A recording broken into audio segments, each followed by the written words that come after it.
कब करना है, बिल्कुल इंपॉर्टेंट है ये जो पीट हेगसेथ ने कहा we can attack every day. France कह रहा है, इसलिए फ्रांस कह रहे थे मैक्रोन आप अभी अटैक मत करो, I am trying to do it something, I am trying to negotiate, but it is now decided that as soon as Trump says yes. मैंने आपको सुबह बोला था कि कुछ B-2 बॉम्बर्स जो ये GBU-57 को कैरी करेंगे ये उड़ते पाए गए हैं, और GBU बॉम्बर्स का उड़ने का मतलब है तैयारी हो रही है, अभी ऑफिशियल हो गया, तैयारी, वो जो रेकीज या rehearsal whatever you want to call it, I may not have the proper military word, पर जो भी रेकीज रिहर्सल वगैरह करनी है वो हो गया है।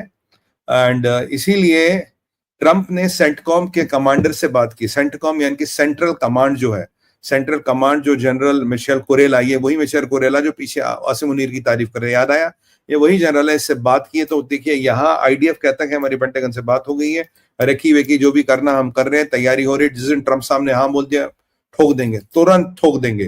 तो अभी भी ठोक सकता, 15 मिनट में, आधे घंटे में भी वी आर टॉकिंग, पीछे ठोक जाए, फिर ट्रंप आए कि ठोक गया।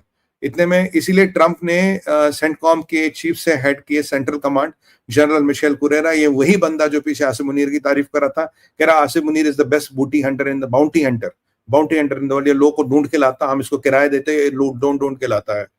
तो ये वाली जो चीजें हैं, और ये है कि उनको भी जो भी उनको भी तैयारी वैयारी करने थे, बहुत इजरायलियों ने बिल्कुल तैयारी कर रही है, कैपेबिलिटी आ गई है, एंड की B-2 bombers have been deployed, GBU-57 has been loaded, it's a matter of time। अगर ये अटैक होगा, इसमें जनरल मिशेल कुरेला का, जो जनरल कुरेला है, इनका बड़ा रोल होगा, और इसमें जो लीड करेगा इस अटैक में ऑन इजराइल न्यूक्लियर फर्दों में, इसमें अमेरिका लीड करेगा, क्योंकि ये अटैक में मेन वेपन है B-2 बॉम्बर, इस अटैक का मेन है GBU-57, ये क्षमता इजरायलियों के पास नहीं है, तो इसमें जो लीड करेगा वो अमेरिका लीड करेगा, और जनरल मिशेल कुरेला की कमांड में ही ये अटैक होगा, and this will happen any time now, as soon as Trump decides, as soon as Trump's gives a green light, they are ready। तो मतलब अपडेट ये है, they are ready to attack। मैं आपको latest update दे रहा हूं। देखिए, अगर ट्रंप के पास दूसरा विकल्प है, ट्रंप ने एक अनकंडीशनल एग्रीमेंट यानी कि नाक रगड़ो जमीन पे, वो वाला भी किया, और ईरान छोड़ के निकल जाओ, राइट। तो दोनों ऑप्शन है, या तो अनकंडीशनल सरेंडर कर दो, अनकंडीशनल मतलब ना लिटरल सरेंडर कर लो, नेगोशिएशन कुछ नहीं होगी, या फिर American military will come and do the job, because this mission will be, इस मिशन को जो लीड करेंगे वो अमेरिकन लीड करेंगे, इस मिशन को इजरायलीज लीड नहीं करेंगे, क्योंकि आप जानते B-2 बॉम्बर्स हैं। तो ये कभी भी हो सकता है। मेरे हिसाब से ये स्ट्राइक होके रहेगा, मेरे हिसाब से ये स्ट्राइक अब नहीं रुकने वाला, मेरे हिसाब से ये strike is a matter of time, it will happen, because मैं 2-3 दिन से इनकी एक्टिविटीज देख रहा था, मैंने बोला, और हाँ, अभी पीट हेगसेथ का कहना कि भाई विल प्रोटेक्ट द रेड सी, जो ईरान धमकी दे रहा था मैं रेड सी को रोकूंगा, वर्ल्ड की ऑयल सप्लाईज को रोकूंगा, मैं हूतीस को एक्टिवेट करूंगा, उनका अरेंजमेंट कर दिया है। अमेरिका ने कहा we are ready to take care. America के 2 एयरक्राफ्ट कैरियर्स मिडिल ईस्ट पहुंच गए हैं, और दोनों एयरक्राफ्ट कैरियर्स आर स्ट्रेटेजिकली पोजीशन्ड। देखिए, दुनिया बहुत बड़े भीषण युद्ध के कगार में है, राइट, और F-22 रैप्टर्स को में, और ये जो इनका एयरबेस है वहां पे इन्होंने पहुंचा दिया है, और इनको डिप्लॉय किया गया है। इनका एयरबेस एक है जॉर्डन में, हाँ, F-22 रैप्टर्स को डिप्लॉय किया गया है जॉर्डन में। जॉर्डन से अब जानते बहुत पास है ईरान, तो वहां से उनका क्या है, मुत्तफिक सार अली एयरबेस शायद नाम है जो जॉर्डन में, उसमें इनको डिप्लॉय कर दिया गया है, and it's a matter of time that they will start taking over from Jordan. F-22 को अक्रॉस अटलांटिक मंगाया गया है, तो F-22 जैसा जहाज अमेरिका के पास अब भी कोई नहीं है। F-22 जहां डिप्लॉय हो जाए तो आप समझिए कि America is planning something big there. ये कहानी बिल्कुल साफ बिल्कुल है। अरे भाई, आप क्वेश्चन भेज दीजिए। देखिए, आप जितने भी भाई बहन है, अगर आपको प्रश्न भेजने, kindly keep on sending the questions. I had asked my team to ask you, but वो भी भूल गए, मैं भी भूल गया, तो but developments are very fast. You can keep on sending the questions so that we can try to answer maximum questions. We don't not have a lot of time. तो जो भी क्वेश्चंस आपके हैं, जैसे भी भेज दीजिए, प्लीज सेंड योर क्वेश्चंस, ठीक है। इतने में आज सुमित करके आप क्वेश्चंस भेज दीजिए, so that we are able to differentiate between the comments and questions, ठीक है। तो ये F-22 का आना, पीट हेगसेथ का स्टेटमेंट आना, मैक्रोन का बोला थोड़ा टाइम दो, में इंटरवीन करेंगे, टाइम नहीं होगा। अब ये देखना कि क्या ईरान अनकंडीशनल अपॉलजी साइन करेगा। खुमैनी और उसका परिवार किसी बंकर में छुपाए गए हैं। हमदान एरिया में बंकर बताया जाता है जहां इनको छुपाया गया है, and it is very deep down the earth.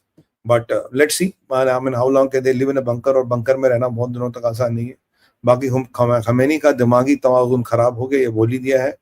और देखिए फर्दों पे तो अटैक होगा ही होगा, या अगर सरेंडर हुआ तो Fordow will be sealed and dismantled, or will be sealed and dismantled. Otherwise, you have to destroy Fardo. Only thing is, if you destroy, there might be a radiation leak. What Americans will be worried about, but ठीक है, that is a give and take you have to do.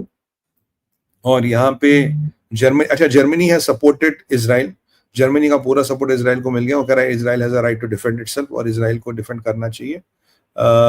And this is something which is Germany, France, UK, ये तीन बड़े power हैं। Italy भी लगभग Israel के साथ ही है। यहाँ रशिया इंटरव्यू नहीं करेगा, चाइना चुपचाप बैठा। हाँ, अर्दोगन फुदक रहा है कि खून बहेगा, ये बहेगा, ऊपर उसकी औकात नहीं है, इसके तिलों में तेल नहीं है। उसका जो इस्लामी टेक था, वो जबरदस्त जो ड्रोन था वो फेल हो गया। Indian weapons and American weapons are both intercepting. It's a very good news. और एक इनको IDF को एक वो भी मिल रहा है, KC-46 एयरक्राफ्ट, जो इनकी रेंज की कैपेबिलिटी है उसको डबल कर रहा है। ये KC-46, I think this is, ये रिफ्यूलर्स है, ये नेक्स्ट जनरेशन रिफ्यूलर्स है। देयर आर न्यू KC-46 है, न्यू जनरेशन रिफ्यूलर्स, ये आपको एयर में रिफ्यूलिंग देते हैं। IDF ने इसकी भी व्यवस्था कर दी, तो अब इनका एंड्योरेंस जो है जहाज का, आप जानते हैं फाइटर जेट में बहुत ज्यादा फ्यूल नहीं होता, but if you give them refuelling capacity, now they can go to a different level. तो ये इनके पास आ गए हैं। I think they are getting it और they have got it. Intel is anywhere now, either they have got it or they are getting it.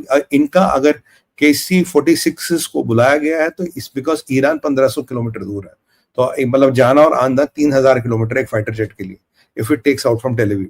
तो इसीलिए वो KC-46 को भी इसमें यूज किया गया है, and they are getting done.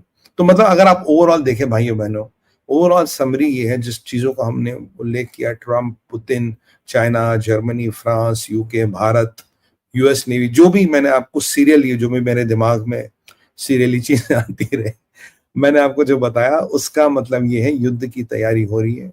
क्योंकि ट्रम्प ने कहा यार एग्रीमेंट का समय नहीं है, एग्रीमेंट अब नहीं हो सकता, it's too much of water under the bridge, I don't think agreement can happen. तो ये रिफ्यूलर्स का आना एक बड़ा इंपॉर्टेंट संकेत है कि they are preparing for a long war. मैंने आपको पहले ही बोला था अगर अमेरिकन आएंगे तो ये लड़ाई बहुत जल्दी खत्म होगी, अगर अमेरिका नहीं आएगा तो ये लड़ाई लंबी होगी और एक रीजनल कॉन्फ्लिक्ट और एक रिलीजियस कॉन्फ्लिक्ट बनने का इसका पूरा चांस है। बट जो अमेरिका से फिलर्स आ रहा है, जो मार्को रूबियो का जस्टिफिकेशन आ रहा है, पीट हेग्सेथ को देखिए उसका आ रहा है, ट्रम्प का बार स्टेटमेंट आ रहे हैं, ये NSA के स्टेटमेंट आ रहे हैं, सेंटकॉम के जनरल से चीफ, ये सारे, ये KC-46 का आना, 2 एयरक्राफ्ट कैरियर्स का पहुंचना, 22 रैप्टर्स को उड़ाना, ये सारी चीजें अब B2 के साथ, और जो IDF और पेंटागन का ही है कि जी प्रैक्टिस चल रही है कि उसको। अच्छा, ये मैं आपको बोला है फर्दो इज वेरी डीप, फर्दो को डिसमेंटल करना इज नॉट सो इजी है। मैं आपको शुरू से, it's not Natanz was very easy. Isfahan भाई, अब मेरी pronunciation can not be as good as Isfahan whatever, can not be as good as it not Iranians. तो उसको डिसमेंटल करना बड़ा आसान था, it is not so easy, so they are going to need a lot of work to dismantle this, और इसके लिए practice चाहिए। और ये बॉम्ब शायद, if I am not wrong, 1 GBU-57 is $500 million, शायद $500 million का ये एक बॉम्ब है, if I am not wrong, if my memory. 14,000 kilo का वजन होता है ये भाई साहब, $500 million का एक बॉम्ब है।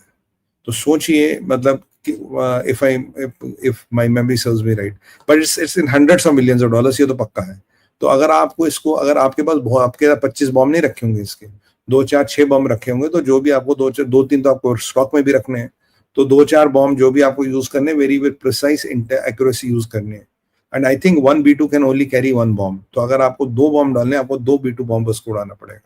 तो that is the second part of it. You have to fly a lot of B2 bombers to drop the bombs. So it is, ये जो इसीलिए ना US CENTCOM General Michel Corella will let it. It is not going to be an easy practice. It is not going to be an easy thing.